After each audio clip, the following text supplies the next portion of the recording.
Hi guys, it's me, Wolf, back with another Stronghold Crusader build. In the last episode we tackled the granary and are ready to fill it up to the brim with delicious food. But at the moment we only have a dairy farm, and after some time my people started to revolt, because they can't stand eating cheese for every meal of the day. So let me be a benevolent ruler this time and give these lowly peasants something different to eat. And I think that a nice loaf of bread would work well with the cheese, so let's get our bread production started. In total we need 3 buildings to make bread. The wheat farm, then the windmill, and at the end the bakery. I wanted to make these buildings in that specific order, so let's get started with the wheat farm first. By the way, sorry if I sometimes say wheat instead of wheat.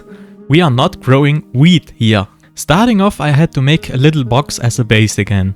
I still had the one from the dairy farm, but I couldn't use that one because of the fence that I've glued onto it. By the way, look at that grass. It has been down here in the basement and is still looking kinda good. So I've made the new box, again with a thicker base and some thin pieces of plywood on the sides. Recently I've made a bigger purchase and the cardboard box came reinforced with these. Normally I always feel a little bad to grab a new piece of wood and use it just as a container. But you wouldn't really be able to use these pieces any other way, so they are perfect for this job. Slap them together and I did my typical Bunsen burner steel brush thingy again to make it look old.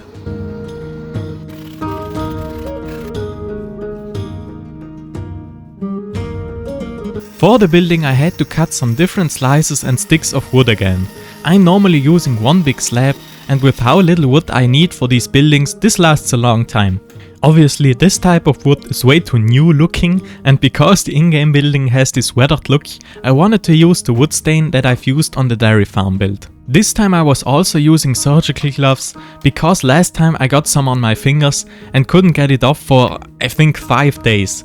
But there's something I didn't consider this time. The steel wool has been sitting in the vinegar for much longer now, and I didn't really think that it would affect the color of the stain very much, but as it turns out, I was wrong. After the sticks were dry, they almost look like they've rusted, and maybe the steel wool has started to rust inside the vinegar? I don't know if it works that way, but anyways, now I have a stain that looks kinda brown. A wood stain, I'm talking about a wood stain. And the funny thing here is that it almost seems like a rust coating, because after literally one run with sandpaper it almost disappears. I didn't really know what to do at that point, because I've already cut and coated all the wood pieces that I need for the build. So I've decided to stray away from the in-game look a little bit and use some of these pieces as well. At that point I've also started a new wood stain, again with vinegar and steel wool, but for now I was just using the wood in its natural color. For the basic frame of the building I've started with measuring out and cutting the 4 corner poles. And obviously I had to make things my own complicated way again and cut out 3/4 of the pole to leave room for the pieces connecting the poles. That may not make a whole lot of sense right now, but you are going to see what I was thinking once I'll connect the pieces. And speaking of those pieces, I had a funny little thing happen to me while I was trying to cut the connecting pieces. My bandsaw blade broke, haha, really funny, haha. In the last video I was trying to fix my bandsaw, but I guess I gotta make a part 2 of that now, because the more I'm using it, the more I see the things that are wrong with it. But for now, back to good old handwork it goes, I guess. I've used some super glue again to connect the pieces for the rear side of the building. For the front I had another weird idea on how to make the door opening. First I wanted to cut the parts out of one solid piece, and it obviously broke along the grain. So I took the easier approach and simply glued 2 thinner pieces together. Then I've glued my weird door holding thingies to the front poles and connected the front to the rear side.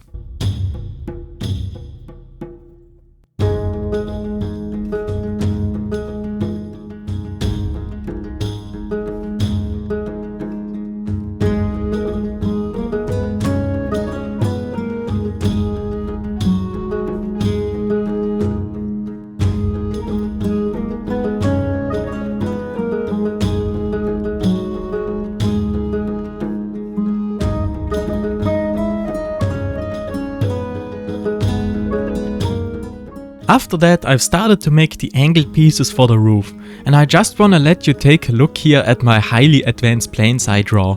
Wow! I had to cut them by hand again, and they've actually turned out pretty okay. Last time when I've made them with my bandsaw slider, the angle turned out kinda worse. Because of that I felt slightly motivated, and I'll just let you watch what that does to me.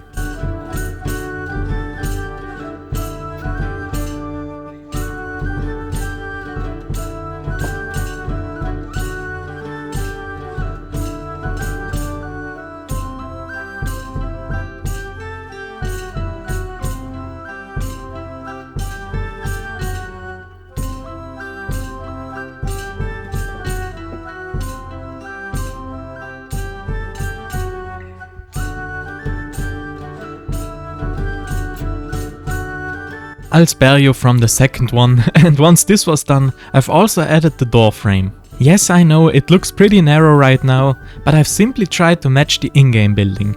You can see here that the right side wall only goes up to here, and the door doesn't seem to be in the center, but maybe I'm just interpreting this wrong and did a bad job? Yeah, maybe that could also be true.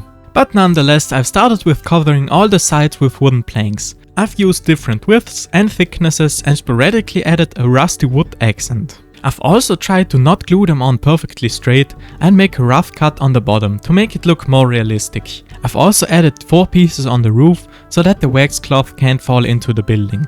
We obviously still need a door, and I've started with gluing some thin planks together, and after it has dried I've realized that the connections were on the wrong height. I just had to redo it.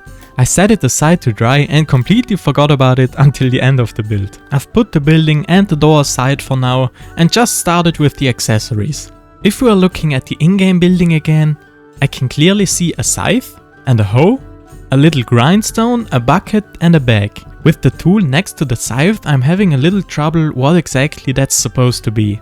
It's probably supposed to be a rake, but the ones I know are never bent like that.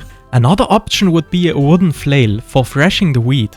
I couldn't really decide on what it is, so I've simply made both. But let's get started with the scythe. I actually have most of the real tools here because I'm building all this stuff in my grandpa's workshop. So here's the scythe. Sadly the wooden handle had to be replaced with a metal one, but I can still use it as a reference. I've started with a square stick that I've carved into a handle, and there would be different ways to do this, but I kinda like the uneven cuts because it makes it look more realistic. Then I've made the 2 handles, again out of small round sticks, and I've used a piece of construction wire in the middle to give it more stability. Drilling the holes on pieces this thin and small is always nerve-wracking, and I've actually punched one of the wires through, but it's still looking fine to me. For the blade I've used the thin sheet metal that I'm always using for the door hinges.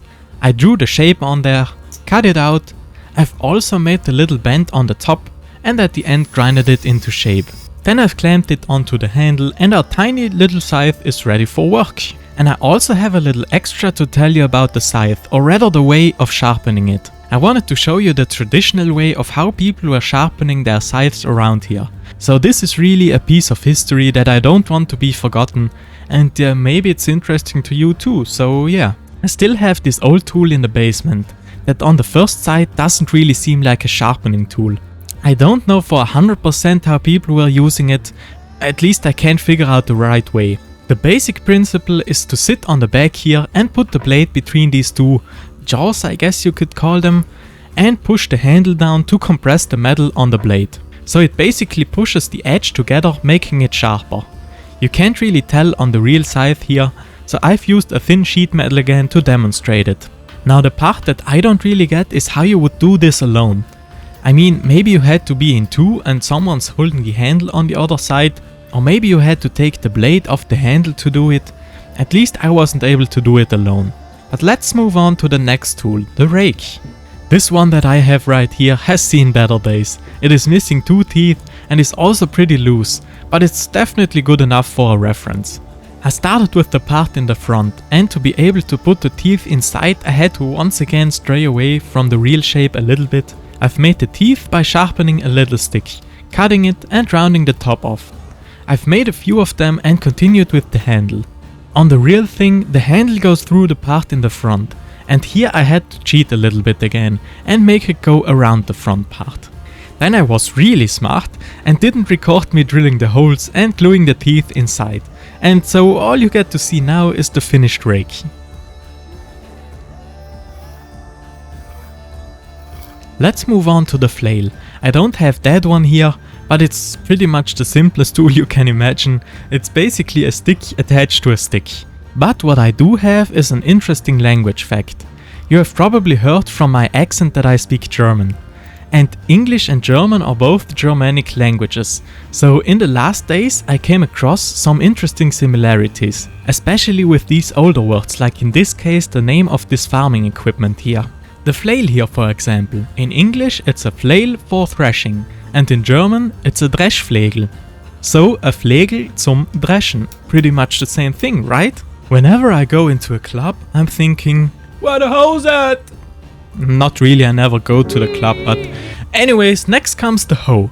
A pretty simple tool once again. I have one here, but the shape isn't quite the same. I've started with the handle, and after putting the metal on there, I had to break it off. That's an important step if you want to make one too. It was clamped on there pretty good, so I actually had to drill it open, just like with a real one. And an interesting language fact again, in German you can call this a Haue, so once again, not that far from hoe. So now we have all our hand tools ready to go. The bag was pretty easy to make. I've simply used a piece of jute cloth and tried to sew it together. I filled it with a tiny little bit of hay and tied a knot on top. And if anybody wants to start a fashion brand with me in the production, just hit me up in the comments. Now the last and also the most complicated accessory is the grindstone. For the body I've started with cutting out 2 trapezoid, 3 rectangles and some small sticks that act as a support. I've glued it all together and started with the rotating middle part. I had to carve out the groove that goes all the way around, and I wanted to make the end piece round for some reason, and while trying to make the groove on the other side, the round part obviously broke off. So I had to make a new one, together with 2 parts that hold it in place. But before attaching them though, we still need the grindstone obviously, and I thought it would be really interesting to make it out of a real stone. This little one that I found in the garden was already pretty flat and round, so let's take it over to the drill press and drill a hole. I'm using wall drill bits here, and you would normally use these with the hammer function on the drill, but because this stone is so small and brittle, I thought it would be safer to drill it normally. And together with WD-40 and a lot of smoke it actually worked out. I chipped a little on the bottom, but it should still work.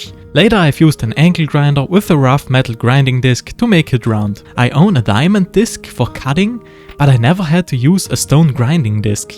I don't even know if such a thing exists, but because the stone was so small it still worked out. Then I just had to put everything together. Put the stone on the turning part, glue the 2 pieces that are holding it in place on there, and add a handle.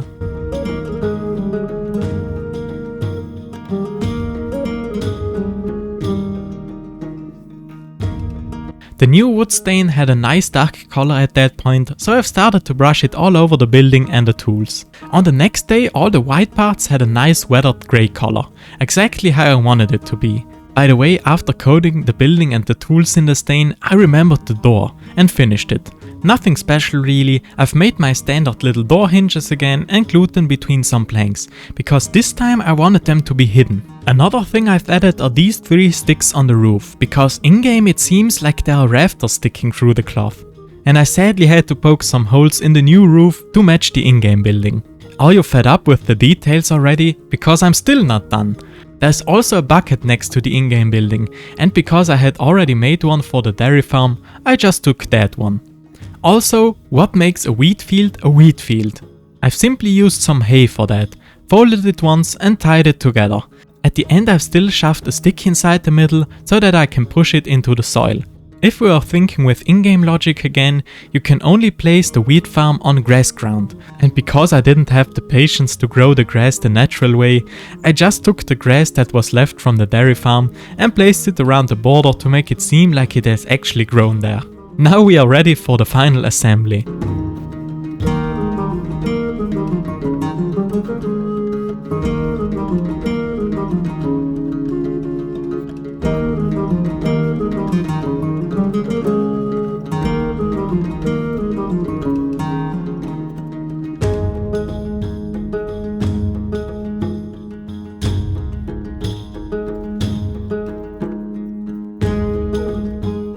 decided on making one big wheat field instead of the 2 or 3 smaller ones. But nonetheless, here's the finished wheat farm.